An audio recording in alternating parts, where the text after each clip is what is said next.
Good morning, I'm Catherine Ross with TheStreet here at the NYSE with Jim Cramer. How are you? 6-day week, because we have our teaching tomorrow. Oh yeah, we can't forget that. We're going to talk about FANG, we're going to talk about cannabis, and give you what I'm thinking about this rally in a much more expansive way than I can during this broadcast. But I've got to tell you, we said it was oversold. We put a lot of money to work. We had been taking money out when it was higher.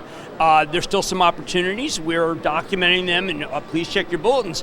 But yeah, it got oversold. It got to minus 6.8 on the S&P oscillator that I use. We had 7-1, thank you, Mark Chaikin, 7-1 negative volume in the ETFs that really are powerful, the bearish ETFs. We had 10-1 minus. Another level, I put money to work for my kids yesterday in my 401k.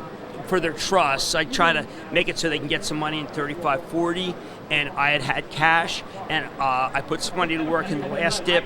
I put some money to work in the dip yesterday, as I said, and I'm true to what I say in these broadcasts. I felt it was oversold.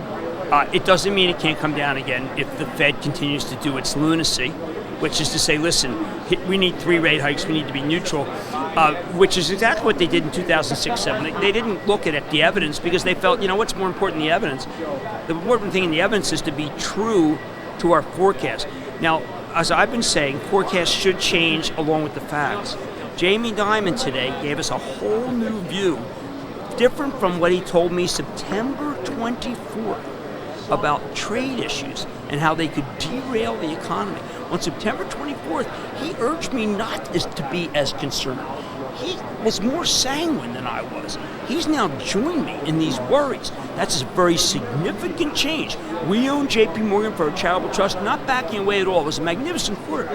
But I just think that the Fed has to change its tune, and they should be speaking to people like Jamie Dimon, who are in the thick of it. They're not doing any work. They're not crazy, they're lazy. That was the title for your Real Money piece. And look, and after this, I'm gonna drop it. I was talking to my friend Matt Horween, who writes something, and I've made my point.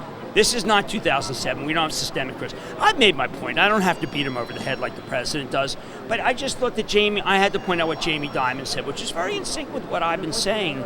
And he wasn't as sanguine as he was September 24th. That's my point.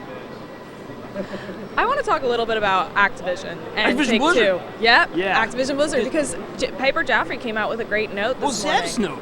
Yeah. We know Zev, he's gamers. Yeah, the Piper Jaffray note is very good. Yeah. Call of Duty Black Ops. Now, when you see that it's got such viewing on Twitch, what do you think? I think I was there at the Overwatch in the Barclays Center? Yeah, at the Barclays Center. It was great. Philadelphia didn't. Well, next year. Next year. Always next year. Right.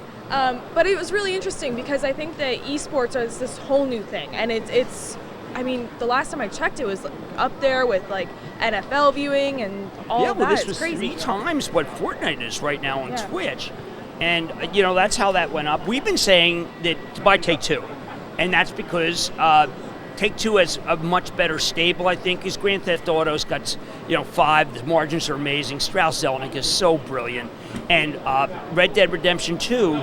Everybody's ready.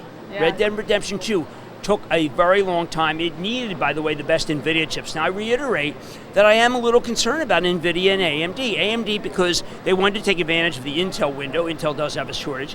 NVIDIA because their new chip is so damn great that it's beyond what anyone's written for. That's because look, there's one thing that Jensen Huang has always been as a visionary. The other thing he has always been is a guy who is not looking at the near term. And the near term may not be as good as the long term. So we sold NVIDIA. Someone was saying, hey, you got us out of NVIDIA. Now it's up 10. Well, how about if we got you out of NVIDIA 35 points above where it is? So just beware. We'll come back to NVIDIA. We think it's one of the greatest companies. I wouldn't have named my dog after a company if the company were bad. But I'm just a little more concerned because I just think the graphical user interface chips, it's uneven. They're a little bit more related to Micron than people realize. That's what I'm saying. Carl asked me about cyclicality in the semis, and I'm a little more worried. And it's okay. AMD, we've elected since 11. Lisa Su came on air. And I just said, you know what, I capitulate. It's absolutely right. Then caught a triple. And a triple, we're greedy. I don't like to be greedy. I'm trying to do my damn best, but I don't like to be greedy. Thanks for the valuable insight on the chips, and I really want to talk to you about that and bank earnings, but we're going to have to save that for our Action Alerts Plus daily rundown. Good call. So thanks for joining But, you know, me, Jim. again, if you come to teaching, you're going to hear. Exactly. This is a truncated version of how I feel about these stocks. Yeah. So thanks for joining me. Of course. I'm Catherine Ross with TheStreet. Have a great weekend.